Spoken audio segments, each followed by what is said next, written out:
السلام عليكم ورحمة الله تعالى وبركاته. مرحبا بكم في قناة هوات رشا. ان شاء الله اليوم غادي نحضر معكم هاد جوج حلوات ساهلين بدون فرن. نحضر معكم ميني ماغنوم ونحضر معكم هاد الشكل الثاني. ان شاء الله نبداو في المقادير وفي طريقة التحضير. والان ان شاء الله نبداو في طريقه التحضير. اول شيء هنا بالنسبه للمقادير يعني ماشي مضبوطه، كل واحد يستعمل القياس اللي بغى. كناخذوا بسكوي، اي نوع من البسكوي كيكون مطحون، كنضيفوا ليه هذا الوافر، كنكون حتى هو مكسره شويه، وكنضيف تقريبا الحلاوه. بالنسبه للحلاوه يمكنكم تستعملوها على حسب الرغبه، اللي ما كيفضلهاش ممكن يستغنى عليها. هنا كنطحنوا هادشي كلشي باش نحصلوا على واحد الحشوه. كنجمعهم انا ببديل بالنوتيلا او بالنوتيلا على حسب اللي عندكم، او بالغاناش يعني على حسب المتوفر عندكم. كنجمعوه حتى كتولي عندنا هاد الحشوه بحال هكا، يعني بعد ما كنطحنوه كتولي عندنا هاد الحشوه بحال هكا. ومن بعد ندوزو نحضروا الحلوه ديالنا. والان دابا نبداو ان شاء الله نصايبوا لي ميني ماغنوم. انا هنايا درت هاد الحشوه في ميني ماغنوم، ولكن مره اخرى ان شاء الله غادي ندير لكم الحشوه الاساسيه اللي كيديروها دائما في الميني ماغنوم. هنايا درت واحد الشكل وقلت خليني نديرهم حتى ميني ماغنوم، حتى هما غادي يجيو مزيانين. كناخذ جوج انواع من الشوكولا، بامكانكم تستعملوا الشوكولا اللي عندكم الابيض ولا الاسود. انا استعملت هاد اللونين بجوج. كندهن هاد القوالب مزيان، كنديرهم في المجمد حتى كيجمدوا، كنعاود نديرهم مره ثانيه باش ما يتكسروش لكم من تبغوا تحيدوهم من هاد القوالب ديال السيليكون. هنا كناخذ الحشوه اللي حضرت معكم كنديرها في هاد القوالب. من بعد انا كنخلي واحد الفراغ في الوسط، وكنضيف ليه اما تضيفوا يعني الشوكولا سائله او تضيفوا الكراميل على حسب الرغبه وعلى حسب الذوق ديال كل واحد فيكم. كنعمروا بحال هذا الشكل كيف ما غادي تشوفوا، ومن بعد كنغطيوهم بالشوكولات وكنعاود نضعهم في المجمد. ان شاء الله يكون الفيديو واضح، نخليكم تشوفوا في الفيديو راه كلشي موضح، وان شاء الله نكملوا الوصفه.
والان كيف ما كتشوفوا يعني بعد ما كملنا القوالب كامله، درنا الحشوه ودرنا الشوكولا، كنحاولوا نقادوها شويه مزيان، ومن بعد كنخشوا في المجمد. ودابا ندوزو للشكل الثاني اللي غادي نحضروا بهاد الحشوه هذه. والان ندوزو للشكل الثاني ديال هاد الحلوه. كيف ما كتشوفوا هنا استعملت هاد القوالب ديال السيليكون اللي كيجيو بحال هكا، كيجيو نص دائره. درت الحشوه اللي استعملت معكم، خليت واحد الفراغ، درت واحد النصف بالكراميل ونصف درت ليه الحشوه ديالته بالشوكولا. كنغطيو مزيان وكنقادو بحال هذا الشكل. كنخشيوهم في المجمد حتى كيجمدوا. هنا بعد ما تجمدوا لي انا حيدتهم قوالب السيليكون كيف ما كتشوفوا. كناخذ شوكولاته، انا استعملت شوكولاته بالحليب ذوبتها وكندير الشكل الفينيسيون الاخيره. انا هنايا الطريقه اللي درت انايا، بامكانكم ديروا الطريقه اللي تفضلوا نتوما. انا خديت هاد القوالب ديال السيليكون وضعت فيهم الشوكولا كيف ما كتشوفوا، وكناخذ هذيك الحلوه وكنوضعها فوق منهم. ملي كنكون عاد خرجتها من المجمد ضربت دغيا كتجمد. بامكانكم يعني ما كتجيو تكملوا كاع القطع كتلقاوهم جمدوا تحيدوهم السيليكون. هاد الطريقه اللي كندير انايا كتعطي المنظر يعني الملمس ديال هاد الحلوه رائع. دابا في الاخير ان شاء الله غادي تشوفوا الشكل النهائي ديالها. ولا بامكانكم تستعملوا الشكل الطريقه اللي كتستعملوا نتوما دائما، يعني تقبطوا الحلوه وتغصوها في الشوكولاته، ولكن انا جاتني هذه احسن لان كيجي الشكل النهائي ديالها رائع. وان شاء الله نخليكم تشوفوا بقيه الفيديو.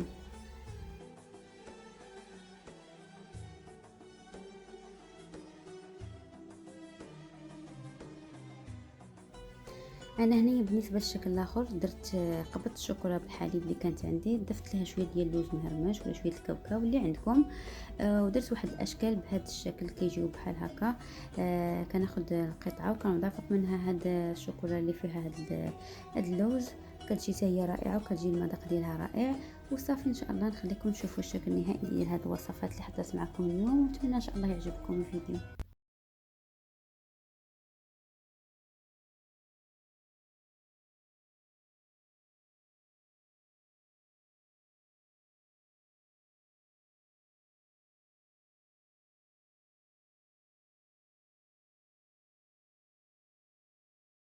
كنحيدها من هاد القوالب السيليكون. كيجي الملمس ديال هاد الكوبايات كيجي رائع كيف ما كتشوفوا. كتجي في واحد اللمعه حيت درناهم في القوالب السيليكون.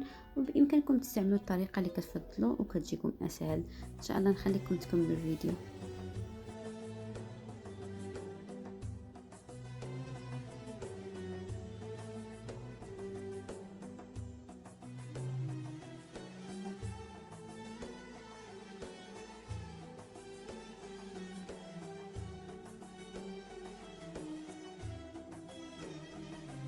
وهذا هو الشكل النهائي ديال الميني ماغنوم اللي كنت حضرت معكم. كيف ما كتشوفوا جاوا بهذا الشكل، جاوا المنظر ديالهم اكثر من رائع.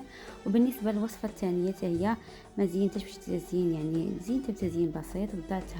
وضعت لها قطع من هذيك الاوراق الذهبيه، وفي نفس الوقت دهنتها بالملمع الذهبي وعطاتني النتيجه كيف ما كتشوفوا. هذا هو الشكل ديال هذه الوصفات بجوج اللي حضرت معكم اليوم.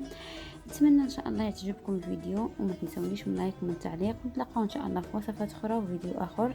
تتمه طويله العيد ان شاء الله نكملها لكم في الفيديو المقبل ان شاء الله. والسلام عليكم ورحمه الله تعالى وبركاته.